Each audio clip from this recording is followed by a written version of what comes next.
Today we are discussing new possibilities, emotional sobriety, forming positive relationships. And we're going to have John Cunningham with us again. John is from Ontario, Canada, having celebrated 50 years of sobriety.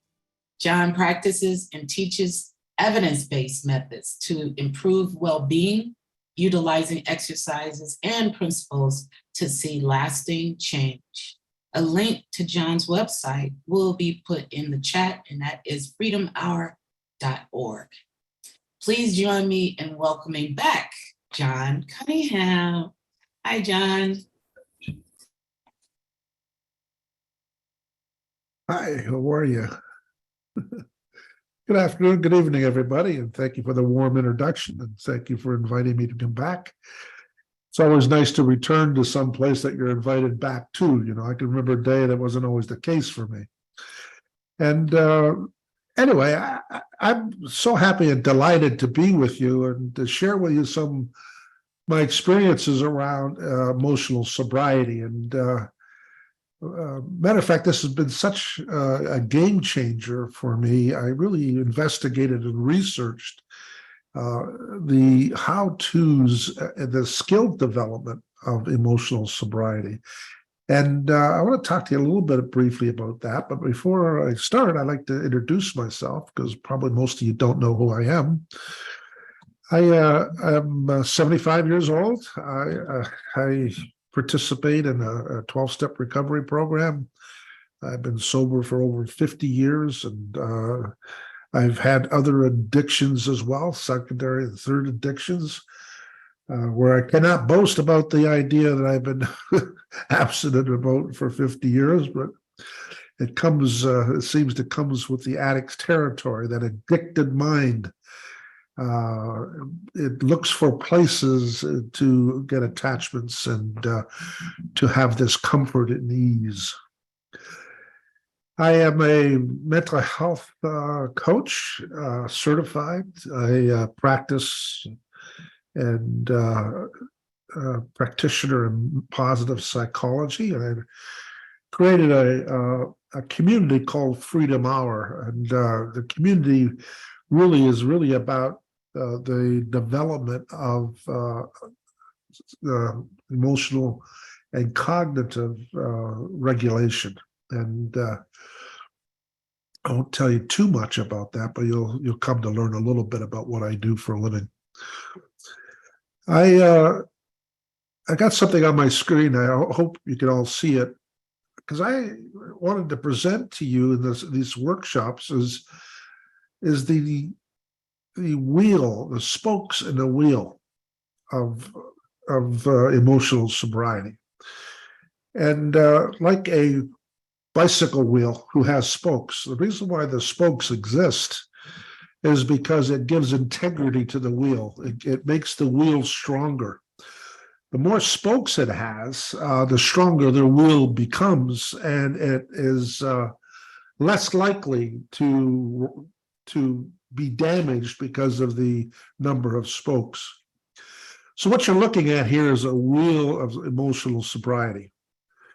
And it has several spokes here. And each of these spokes makes emotional sobriety more accessible, more available. And I'd like to talk to you a few minutes about that. Self-acceptance is one. Now, we already done a workshop on self-acceptance.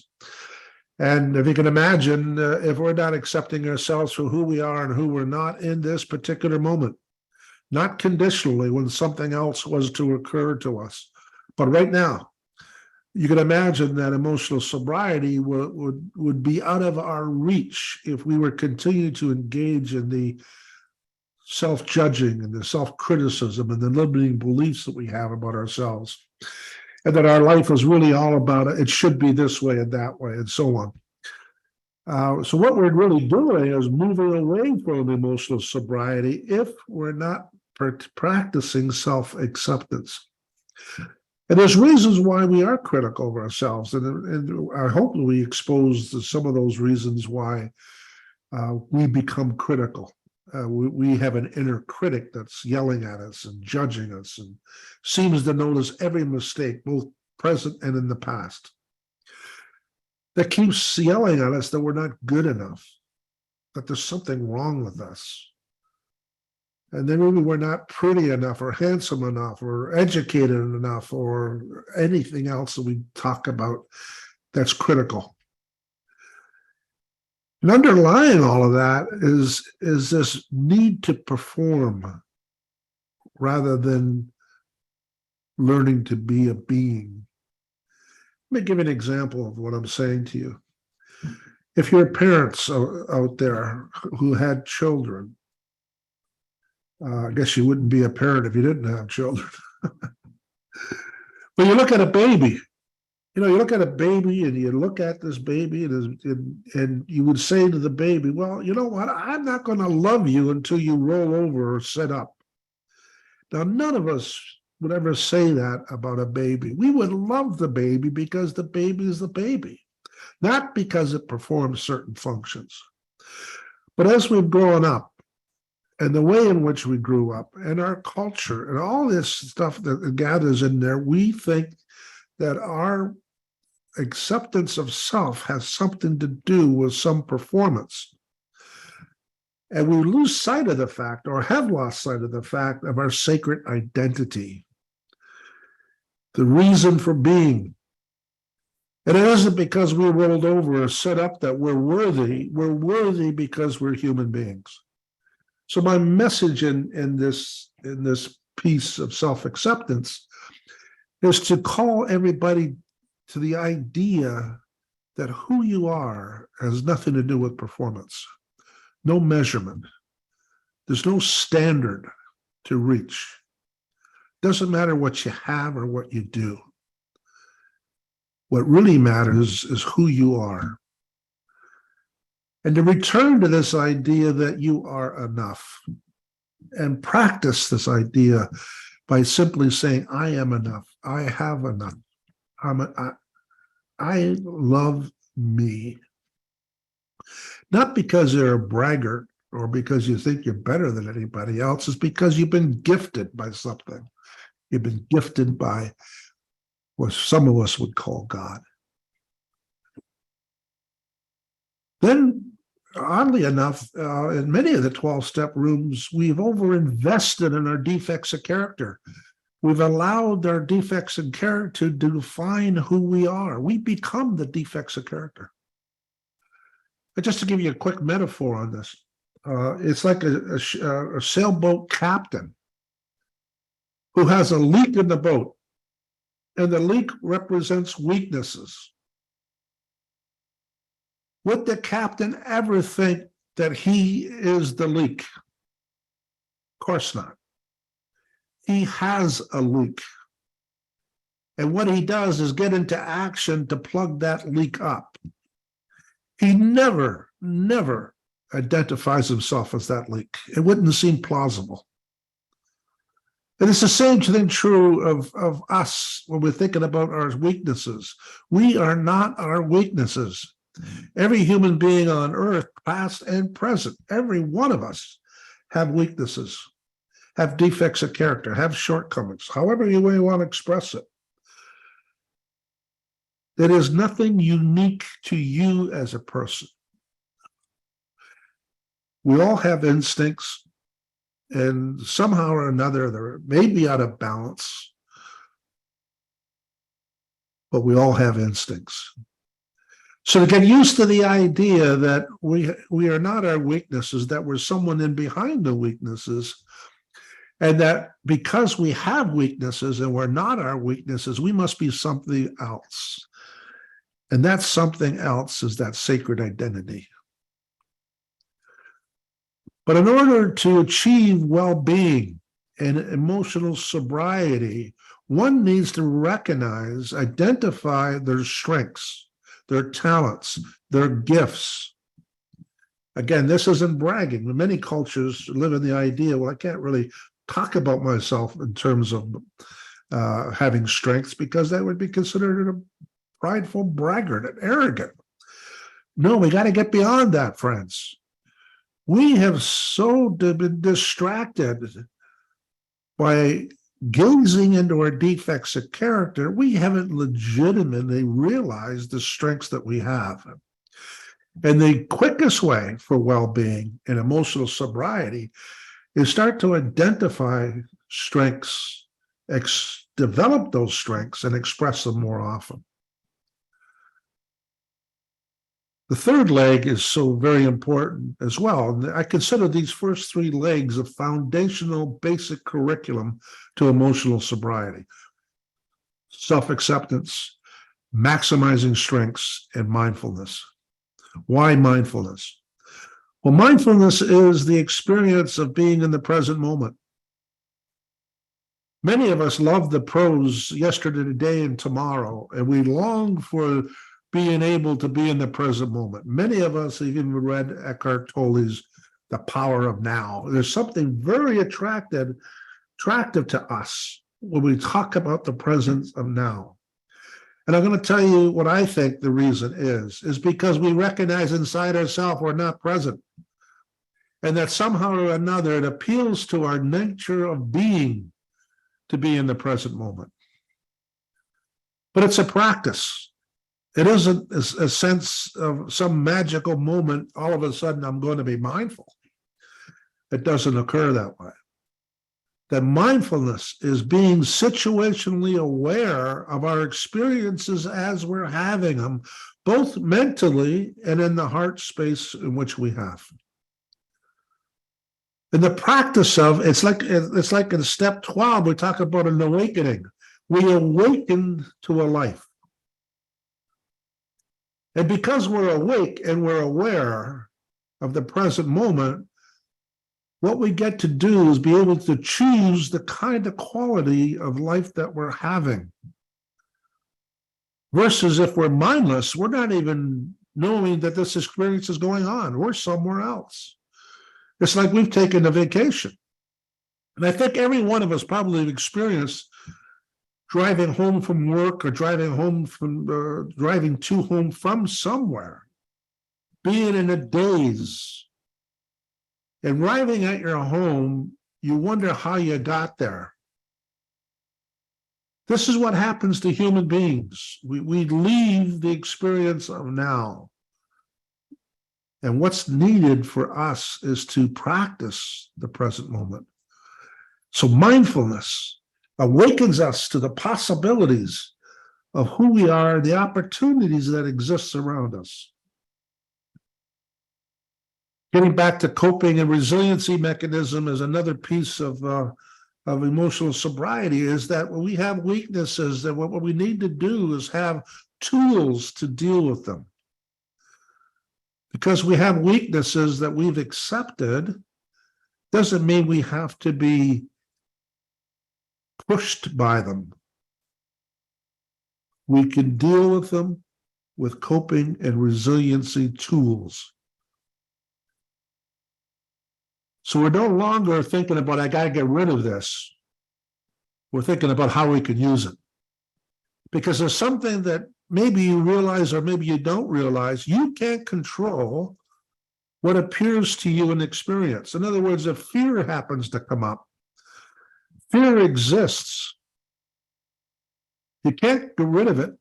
You could try to, but you're not going to do a very good job at it because it's been in the human species for millions of years or hundreds of thousands of years. So with fear, the showing of fear, we have no control over. But what we have control over is our relationship to the fear. And that's the coping and resiliency tools that we can learn that's available to us if we choose to learn them, to learn how to turn this fear into a good neighbor. Yes, you heard me right, a good neighbor. Every human being is on a journey. It's a hero's journey. All of us in recovery are on a hero's journey. And because we're on a hero's journey, what's required here is to set goals and have motivation to achieve those goals. Now, many of us have stopped doing goals because we've failed at them so often. We set a goal on January the 1st, and it seems like January the 3rd, we're giving up. And there's reasons why for that. It's not that you're bad or weak. It's just maybe you just don't know how to set the goals and to put the proper things in place for you to achieve the goals that's ahead of you. So as we are a journeying people, journeying of the path of destiny, being on this path of recovery, so that we can be actually happy, joyous, and free, requires us to be moving, to make goals for ourselves, and to have motivation available so for us to succeed. A human being who hasn't got any goals is not likely to be emotionally sober. They're likely to be stagnant, loss of energy, feeling obligated, feeling hopeless, perhaps. You see, we as a species need to be moving, and to set up how to achieve these things is critical to our emotional sobriety. You know, when we have purpose, when we know our meaning and valued living, we then get fulfilled. It's like the second step talks about being restored to sanity, being restored to wholeness. It's because we start to recognize in ourselves that we have purpose, we have reason. And then we get in touch with the sacred identity, the things that really yank at us, and even unconsciously. Things like wanting to love and be loved. Things like we want to express kindness and empathy. That we want to be generous and be in service. See, these are ideas that are bound in a human being. That often we are distracted by other things for us to see those things and to be able to express them. Excuse me for a moment.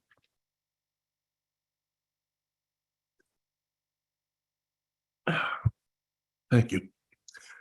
And our topic today, the last of the spokes, is positive relationships. So I want you to think about this. If your relationships you're having, whether it's the intimate partner kind of relationship, marital relationship, friendships, or in your communities, regardless of what the friendship represents to you, if you are angry or resentful, if you're argumentative, if you're off balance, how would you think your emotional sobriety is? It doesn't exist. See, we human beings have to have relationships. We are a community-based species. We come in tribes. So for us to operate in relationships is critically important to emotional sobriety. And how to go about that, as you can imagine, to dealing with relationships and becoming more united in a relationship without the fear that you're going to give up who you are, that your needs are not going to be met, that you have to be right. To start developing a skill set that connects you deeply to other people and to yourself, by the way. See, relationships doesn't necessarily mean only about other people. It's our relationship to ourselves. What do you think of yourself? Have you ever looked in the mirror and said that I love you? I'm proud of you. I wouldn't want to be any other person on earth than who I am. See, that describes a relationship with self. For many of us in recovery, we would never even think to do that. Many times we're so disgusted with ourselves and so embarrassed and ashamed of who we are that we actually hide those things. We don't want them exposed. And if you just get that picture, if you're anything like experiencing any of that at any time, how far are you away from emotional sobriety? There's good news, though, friends. There's good news here. So let me start off by talking to you a little bit about what happens in some of the conclusions that you could make. Sometimes you hear around the rooms that we are not employment counselors, bankers, or marriage counselors. These are wise words under specific circumstances. But if we're sponsors, we could be concerned if our sponsees are practicing principles in all of their affairs. So having a positive relationship is focusing on the recovered addict and not the other. It is about practicing how to better relate to self, to another person, and to God, if you wish. Many of us had difficult relationships. I myself burned through 2 marriages. And I've been on my own for the last 10 years. And I have always found it difficult in those long-term marriages to blend 2 people into one couple. And I didn't quite understand why. So although this topic today, positive relationships, is a very wide and deep topic, and I only have 45 minutes to an hour to deal with something that may help, I'm going to allocate our time today to communication. To improve relationships, one could consider improved communication. So, what does poor communication look like and sound like? Well, one of the things poor communicators do is withhold feelings or thoughts. They're not vulnerable in expressing their thoughts or feelings because we want to avoid conflict that can lead to resentment and frustration, which can damage the relationship over time. In other words, people will feel distant from you, that you're not connected. And it's because we're withholding. We don't quite know how to be open without being weak. And I want to point to Brene Brown, talks about this very thing. Vulnerability is something that we admire in other people, but we consider it a weakness for ourselves. It's kind of a dichotomy that perhaps by exposing ourselves in a sense of being a little more willing to share our feelings and our thoughts with people that matter may help us develop positive relationships. Assuming that the other person knows what I'm thinking. Mind reading happens all the time in communication. Oh, I know what you're thinking. Which results in misunderstanding and hurt feelings, especially if those assumptions are incorrect. We make judgments about other people and about ourselves without really fully understanding what's actually there. What are the facts? What do I know? Not what am I guessing? So assuming something is about poor communication. Ignoring and invalidating the other person's feelings.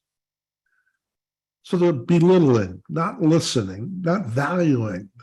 Those are indications of someone's concern or love for the other. And if one person feels like their feelings are being disregarded or minimized, it can lead to feelings of worthlessness and resentment. Now, how's that in a mix of a relationship to feel that way, or to give off the impression that the other person would feel that way? Using absolute language, statements like these overgeneralizations of you always or you never can make the other person defensive and feeling attacked, which may result in arguments. Now, I'm sure nobody on this room, in this call here today, has ever said that to another person. And you might be surprised if you ever witness that a person would get defensive and they feel threatened and they feel like they're being attacked. And their response is to elevate the argument where it gets out of control. And there's yelling, and logic goes out the window. Nobody's listened to each other. And perhaps the reason why it started was that I, as the addict, was using absolute language. Stonewalling.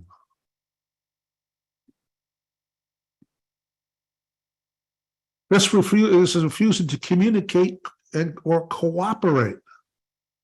Stonewalling can make problems persist and can create a barrier in a relationship.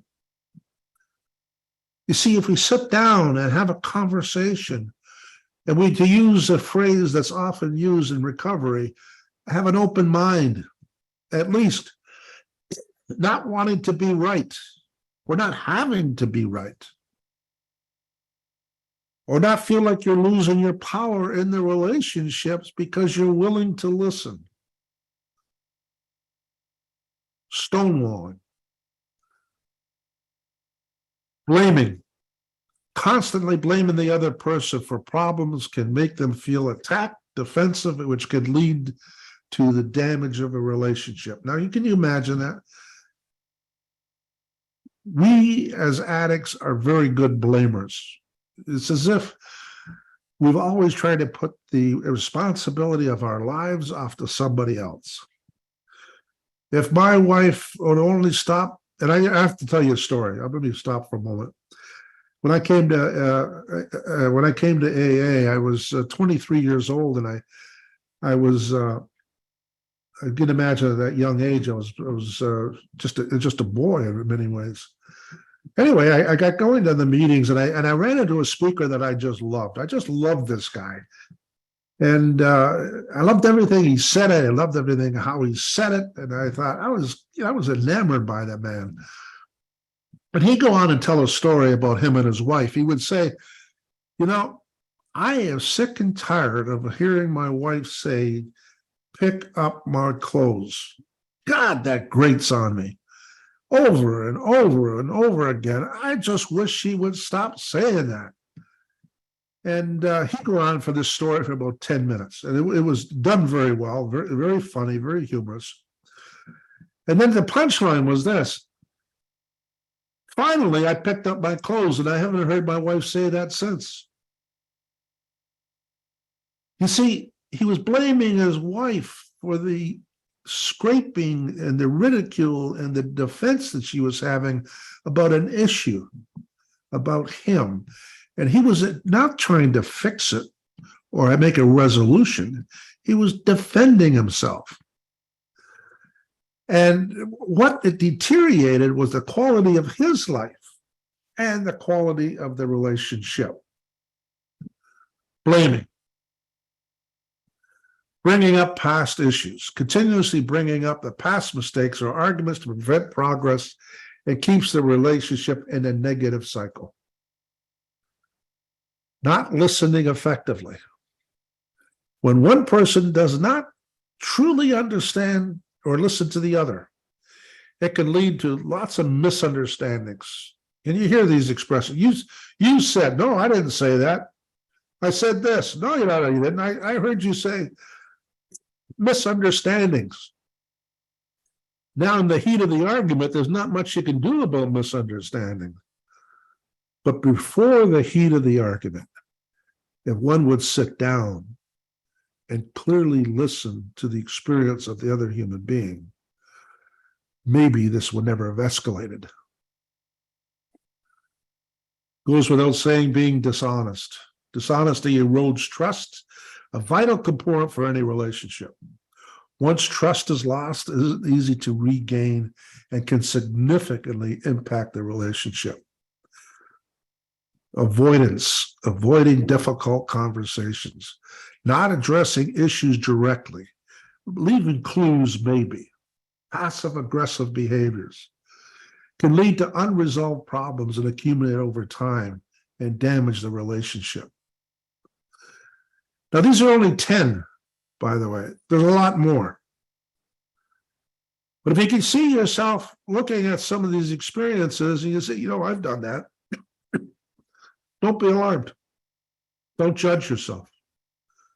We've only learned to communicate the way we learned to communicate. And the beauty of methodologies, introducing new ideas to practice, is we get to overcome these circumstances. I want you to get this. This is a skill set. It is about developing better communication so that there's less misunderstanding, there's less distancing, there's more connection. And this can be done through practice. So in the context of one-to-one relationships, these communication missteps can lead to various adverse outcomes. They can create tension, conflict, and dissatisfaction within a relationship. And over time, these issues can cause significant harm to the relationship, potentially leading to its end. Therefore, learning and practicing good communication skill is essential for maintaining strong, healthy relationships. So, when we participate in these unhelpful strategies, you can begin to see how our relationships can deteriorate over time. And as these relationships deteriorate, we move farther away from something that we call emotional sobriety. Stands to reason, doesn't it? So, what can we do here? What can we practice? I've identified some of the communication missteps. Maybe you've identified with them. Maybe you haven't. But let's now replace it with what can we do? See, the essence of what I do for a living is that I provide roadmaps. I provide methods. Because oftentimes what you hear people say, like I've heard many people, I ask them this question. They went on to explain their experience. And they can explain it very well. Oh, I'm this way because, and they'll give me details. They can articulate it perfectly. And you ask them this simple question: what would you like to do about that? I'll tell you, I couldn't tell you the percentage. I don't keep track of it. But a high percentage of people will say, I don't know. I don't know. I'm so involved in the problem, I haven't spent any time in the solution. They don't articulate it that way, by the way, but that's the experience that they're demonstrating. What I do is provide the solutions, help them, guide them through things that they're stuck in. So here's the first practice I'd like to share with, is the increase of empathy.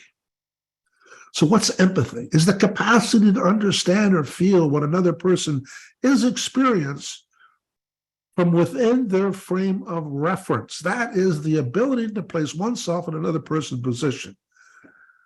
It involves being able to recognize, to understand, and to share thoughts and feelings of others, often involving both emotional and cognitive processes. Let's stop for a moment. So, rather than judging somebody, rather than saying they're wrong, or they're ridiculous, or they're exaggerating, any of these other power clues that come up, if we would just practice empathy, the desire to listen, to be with them, because what they're doing is they're honoring their experience. Now, their experience may not be our experience, but it's their experience. And because it's their experience, it's real to them. And for us to be in the position to increase our empathy, our capacity to understand. Now, sitting there in a communication with another person with that desire, that openness, the willingness to understand, to feel and to understand their thoughts that they're having, is validation.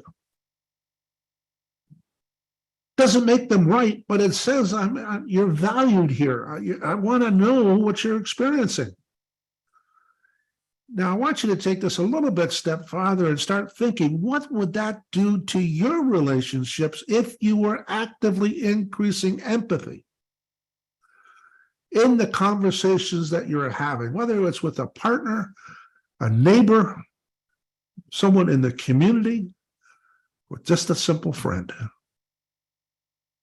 Empathy is foundational in terms of better communication effectiveness. So here's 4 practices for you. I'll have these notes available, by the way, and I'll give them to Mike, or Patrick, rather. Active listening. What does it mean to be an active listener? Well, active listening is when someone is speaking to you, make an effort to concentrate, to understand. This is work, friends. This is a decision or a choice to be focused. Maybe we're talking about the presence of now. Well, here's the practice. It shows up in a conversation for more positive relationships. If I'm distracted and preoccupied and I'm dealing from assumptions and misunderstanding, I am not listening. See, what we want to practice here is being in the present moment, to concentrate, to understand and respond thoughtfully and fully by offering our full attention.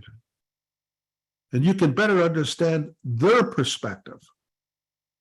It includes observing their nonverbal cues, such as facial expressions, tone of voice, body language.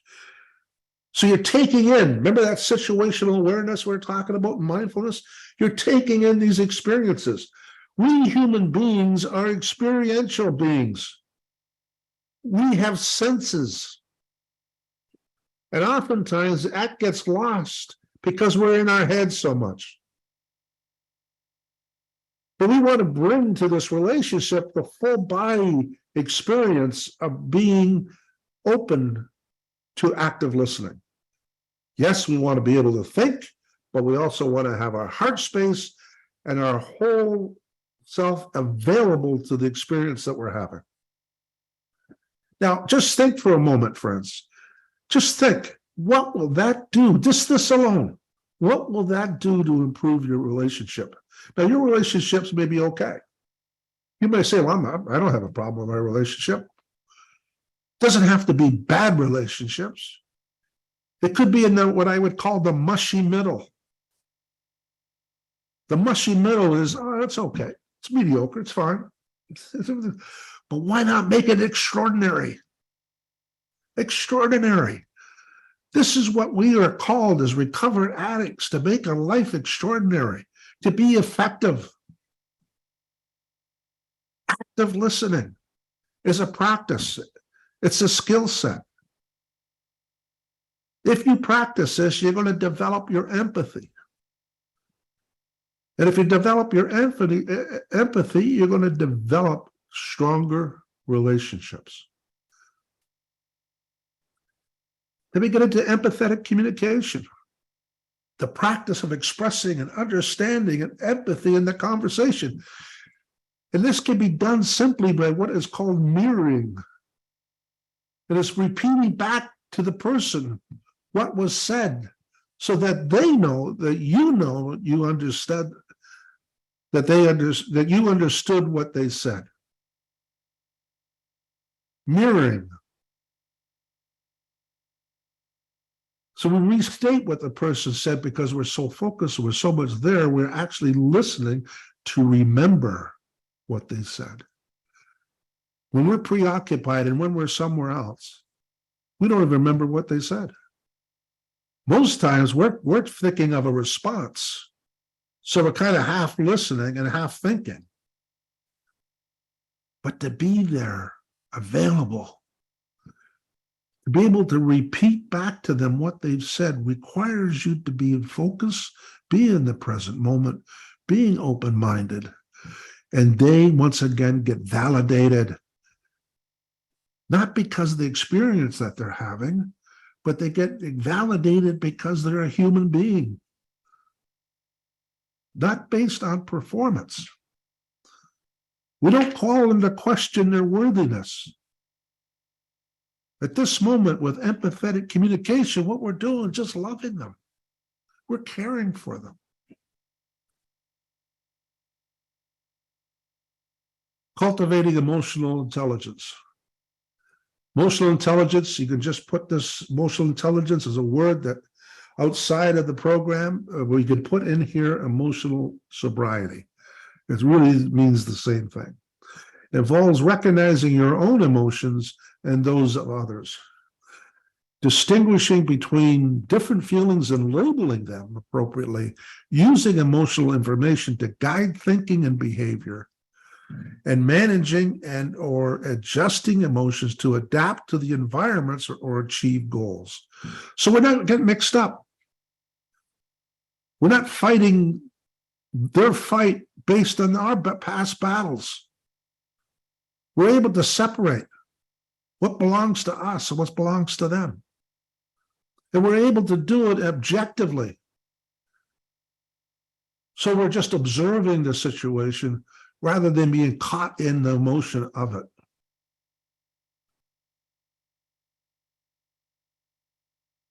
You can better understand and empathize others by becoming more emotionally intelligent. Mindfulness practice, we've already talked about this. Walking in another person's shoes, the ability to be in their feelings. These are standout examples of who you can be in a relationship with somebody else. You would be extraordinary if you started practicing walking in another person's shoes, being with them. Now, remember, empathy is not about something you either have or you don't. It's a skill that can be learned and developed over time. It requires constant practice and self-reflection. So outside of this, here's a book I highly recommend. And it is about Virginia Satir, who's the author. And it's called New People, or The New People Making. If you're interested in communication and going deeper in the subject, this is a tremendous guide that's been around for, I don't know how long, 40, 50 years. She was an outstanding person in family counseling and really considered the grandmother of communication, family communication. If you're interested in the book, just take a moment, you can write it down or pick up the notes from Patrick. So I've already got 45 minutes done here, and I haven't got to our exercises today. So I wanted to share with you something you can lead with that will help you in your communication above and beyond the value that I've already given you. And it's called nonviolent communication. It's a very simple model. And there's 4 steps to it. One is to observe, to feel, and need, and make a request. To observe, to feel, to provide what you need, and make a request. And here's the exercises here. I'm not sure we have time to go through them. But it comes down to this. If you want to pick up the notes, ask Patrick for them and you can do the exercise. But it comes down to this. When I hear you say that, I feel, fill in the blank, because my need is unmet, whatever that need happens to be, would you be willing to fill in the blank? See, sometimes we don't know how to say things, that we become aggressive and demanding, forcing, and we become threatening, become defensive, we become angry, because we don't have language. This is a very simple model to practice where you observe what's happening and use this model. When I hear you say that, I feel, because my need whatever that is unmet, would you be willing to fill in the blank? You see, friends, people respond well to requests. They don't respond well to demands. Nobody likes a demand put on them. There's three psychological needs of every human being. The first one is autonomy, the ability or the willingness to choose. When we make a threat or we're commanding or demanding something, we don't give the person the right to choose. Thereby, we're robbing them of a psychological need that they must have. And the only response one could expect is defensiveness, anger, resentment, and so on. Or the other way, they flee, they hide, they distance themselves. Fight, flee, or freeze. The second psychological need that every human being has is relatedness. And that's what we're talking about today. We're talking about communication in the form of relatedness. And the third psychological need every human being has is the need to be competent. The ability to know and to feel that you know what to do and how to go about it. And there are consequences when these three needs are not being met. Consequences. Friends, I hope I've given you something to think about, and I hope I've given you something that you can walk away from and practice to improve positive relationships in your life.